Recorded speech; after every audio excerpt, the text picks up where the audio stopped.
of us, if I can see maybe 5 moves ahead, I think that's probably the most that I come. That's still pretty good. If I can see 5 moves ahead, I'm going to win most of my games. But unfortunately, when I'm playing a grandmaster, he can see 10 moves ahead. So I think I'm winning, but little do I know that 2 moves further ahead than I can see, I'm losing. You know, so that's why the grandmasters are the strongest of all chess players, because they can see further ahead. Almost everybody can look at the position that's on the board and understand what's in front of them, but in your mind, to say, well, 1 move, 2 moves, 3 moves, 5 moves, 10 moves, 15 moves from now, what's going to happen if I play that move? He'll play this, and then I'll play that move, and he'll play that, and then they can calculate it all the way through. That's why they're the strongest players, is because they can see further ahead than we can. It's not that they know more tactics than we do, or even more strategy than they do. Although they do know a little bit more strategy, but the main thing is they can see further ahead. That's really what makes them the strongest players in the world. All right, now we've got about 10 minutes left, and so I'm sure you have some questions. Now you're going to borrow that book, Bobby Fischer Teaches Chess. Yep, sure. Don't speed read it slowly. Every page is like a little quiz. Now they also have this technology. Early this morning I was teaching a couple of these 2 brothers in Rutherford, and I showed them this website, chesskid.com. Alfred, have you tried that website at all? It's a free website. It's almost like science fiction to me, because when I grew up, there was no internet, there was no YouTube, there was no Twitter, there was nothing. You know, it was just television, black and white TV. That's what we had, and books. You know, so now if you go to chesskid.com, your mom will have to open it up for you. The parent has to open up the account. For free, you can play chess against kids from all around the world. But now for an extra amount of money each month, they call it a package. For $7 a month, I think you get the gold package. $10 a month, you get the platinum package, and $14 a month, you get the diamond package. So what you then get, you know, with each package, and the more you pay, the more you get. You get videos, you get puzzles, and these videos are given by Strong. I mean, some of the videos, I know the guys and women that have made these videos. They're masters or international masters. In fact, there was one video I was watching at a student's house the other day from Judith Polgar, who was once one of the top 10 players in the world, and the strongest woman in chess history. I remember back when was it, in the late 1980s or early 1990s, I was playing in a chess tournament at a hotel in New York, and this is the first time she ever came to America. And I was sitting right there, and I'm thinking, she was about your size. She was about the size of Afren. I'm thinking, who is this little girl sitting next to me? She's got no chance. She's playing this international master. Well, she crushed him. I mean, she annihilated him. And at the end of the game, he was sitting there like, how can this happen? I'm a grown man. How can this little girl defeat me?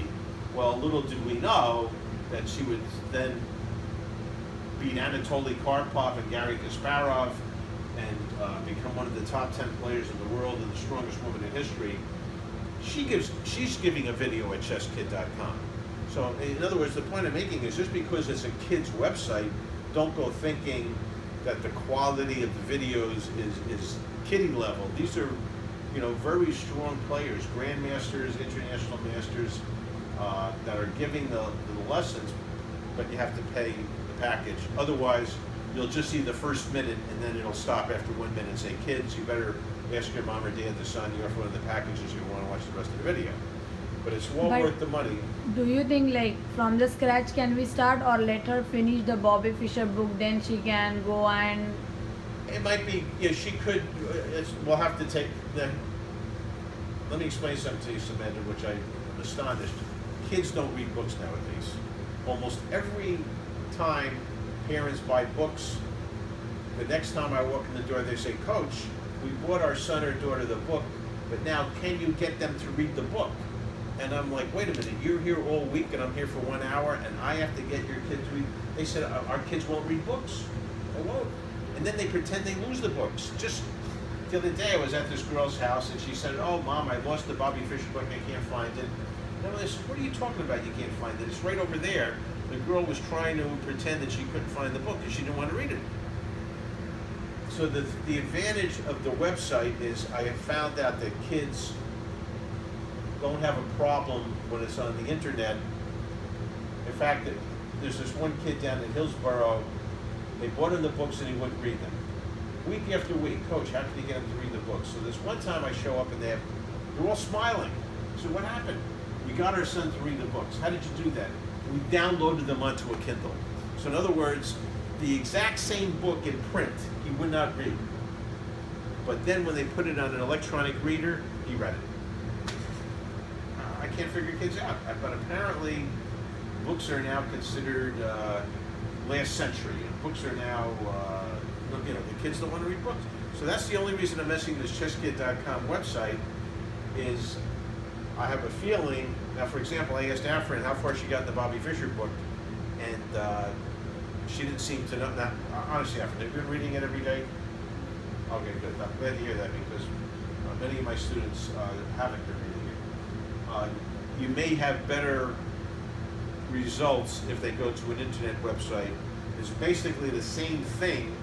The puzzles that will appear on the screen are not the exact same diagrams, but the Bobby Fischer book is one diagram after another with a little quiz at the bottom. Can white checkmate black, yes or no? If yes, which piece? Draw an arrow to the square, and then you turn the page. Well, at the chesskid.com website with the puzzles, it appears electronically on the screen. You click on what you think is the right move, and if you get it wrong, then they tell you the solution. So it's the exact same thing, only it's electronic. And I found that the kids are more likely to, if it's on the internet, they're more likely to actually do the puzzles and they learn. But you're right, I mean, in a perfect world, the Bobby Fischer Teaches Chess book is all they really need, but kids nowadays, for some reason, they don't like to read books. She loves to read, so I think I can try the book All right, first. try the book first, but just as a backup plan, in chess it's always good to have a backup plan. My original plan might be Because I think what you're doing, you're moving the pawns so fast. It's Well, I know, I'm well aware. I can see by the looks on their eyes that they're not following it. Yeah. But yet, on the other hand, there's so much material to cover. I mean, if you can't dumb down either. I mean, that's not right either to dumb down and start. At some point, I went to school as a kid. I remember there were so many things they taught me in elementary school that I didn't understand.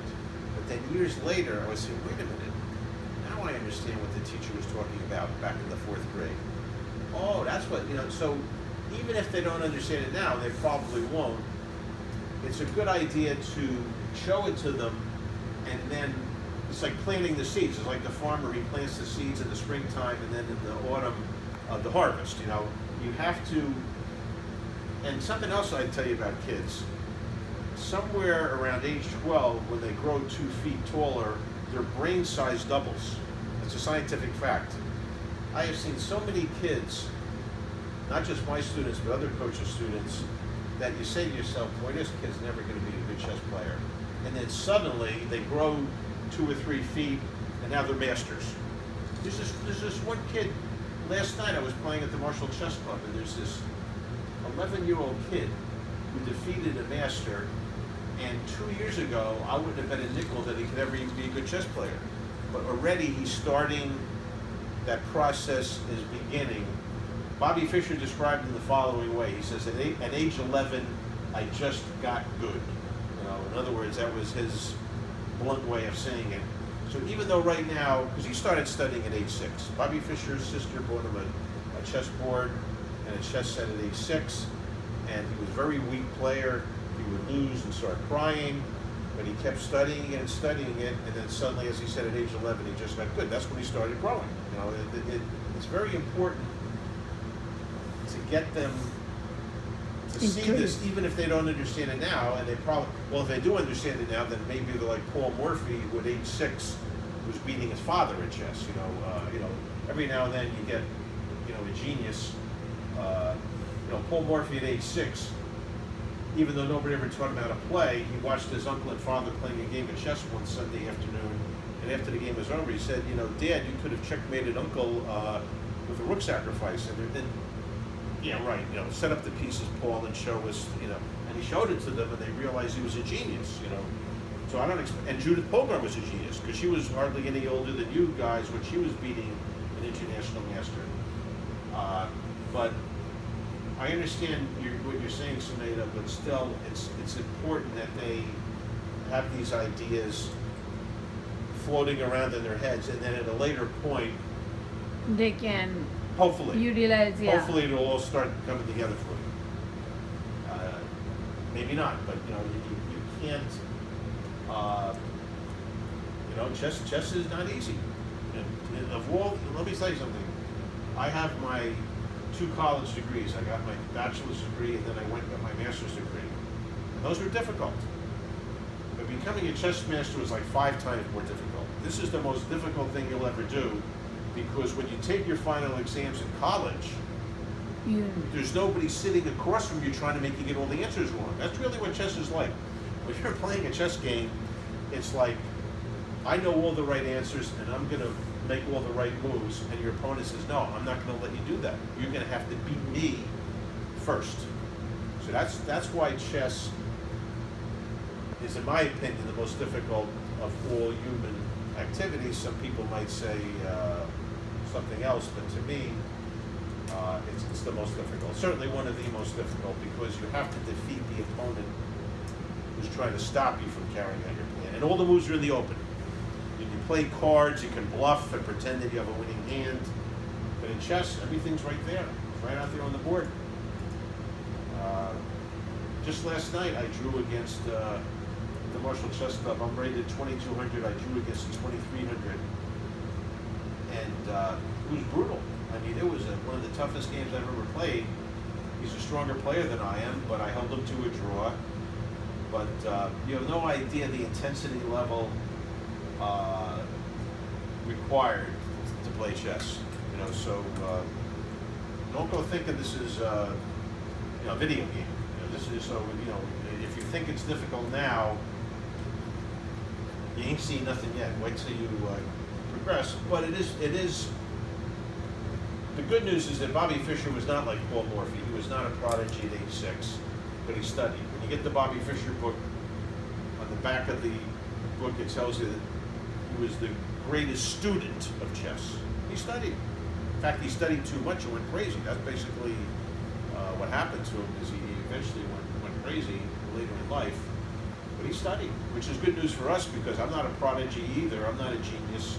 But if I study, I can become a chess master. And if you guys study, you can perhaps, become a strong player. Do you know Anish Rao? Who lives Yeah. When I started teaching him, I was actually rehearsing a speech. Don't go telling Priya I said this, because I don't want to hurt their feelings. I was actually rehearsing a speech. I said, the next time I go to the house, I'm going to tell Ganesh and Priya, forget it. He's never going to be a good chess player. But let him go to one tournament, see what happens. He won all those games. I mean, it's unbelievable. He won all those games. Now, and then I can think of another student I had in Fanwood who was in the gifted student program, went from the 2nd grade to the 4th grade, and he went to his first tournament and lost all of his games. So you just don't know. Because some people, there's something competitive about chess.